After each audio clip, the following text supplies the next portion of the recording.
pag kami Para sa mga tanong may magagandang pinikimkim, makinig ka muna. Hindi ito galit, ito'y sama ng loob. Girls, makinig kayo. May gusto lang akong sabihin, hindi para manumbat, kundi para linawin. Bakit pag kami ang may pagkukulang, parang kulang pa rin kahit todo ang paghingi ng paumanhin. Pag kami ang nagkamali, ang daming salita, parang hindi sapat ang pag-amin at pagluha. Paulit-ulit, binabalik ka ng dati kahit pilit naming binabawi. Pero pag kayo ang nadapa, isang sorry lang tapos ayos na. Isang lambing, isang yakap, tapos biglang tahimik ang lahat. Bakit ganon ang timbangan? Pag kami mabigat, pag kayo magaan? Hindi ba dapat pareho lang ang may pusong nasasaktan? Bakit pag kami ang may kasalanan, parang wala nang bukas na harapin? Pero pag kayo ang may pagkakamali, isang lambing lang tapos limot na rin. Hindi kami bato na walang pakiramdam, hindi kami manhid na walang nararamdaman. Pag kami nasaktan, sana pakinggan, hindi yung kami na naman ang may kasalanan. Pag nagselos kami, mali agad. Pag kayo ang magselos, sweet daw at dapat. Pag kami nagalit, masama ang tingin. Pag kayo ang umiyak, kami ang dahilan din. Hindi namin sinasabing perfecto kami, may mga mali rin kaming ginagawa, o amin. Pero sana kung kami nagsisisi, matutong patawarin ang hindi inuulit ang sugat sa gabi. Huwag kayong magtaka kung minsan napupuno, kung bakit may lalaking biglang nagbabago. Hindi dahil gusto naming manakit, kundi dahil pakiramdam namin hindi na kami marinig.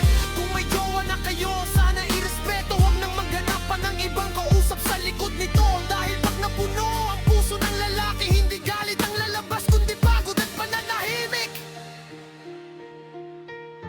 Bakit pag kami ang may kasalanan, parang wala nang karapatang magmahal? Pero pag kayo ang nagkulang, may puwang pa rin ibinibigay ang mundo sa inyo. Hindi kami karbeto, hindi kami santo, pero marunong din kaming masaktan ng totoo. Kung may mali kang di handang itama, sana pag kayo rin, ganun din sana. Hindi ito laban ng babae at lalaki, hindi ito paramihan ng mali.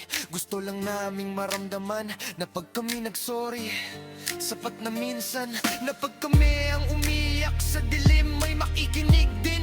Na hindi kami agad husgahan, na hindi kami agad iiwanan. Pag naghiwalay tayo, dami mong sinabi na ako raw ang dahilan kung bakit tayo nauwi sa ganito. Pero hindi mo nakita ang mga pagpinapuan, dahilig na umiyak sa tabi mo. Hindi mo alam ang bigat ng dibdib, tuwing may kutob na pilit kong pinipigil. Hanggang sa napuno, hanggang sa napagod, hanggang sa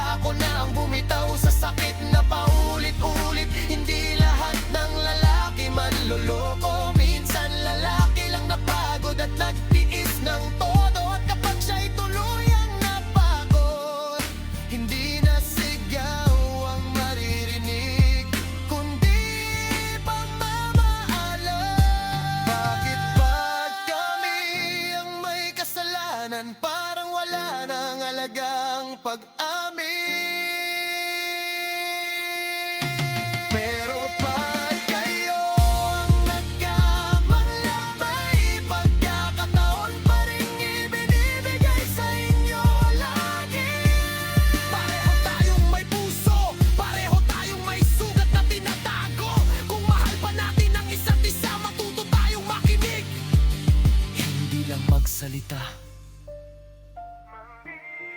Ito galing, ito'y pagod na gustong maintindihan. Ay pagod na gustong maintindihan. Hindi kami perpekto, pero marunong din kaming magmahal.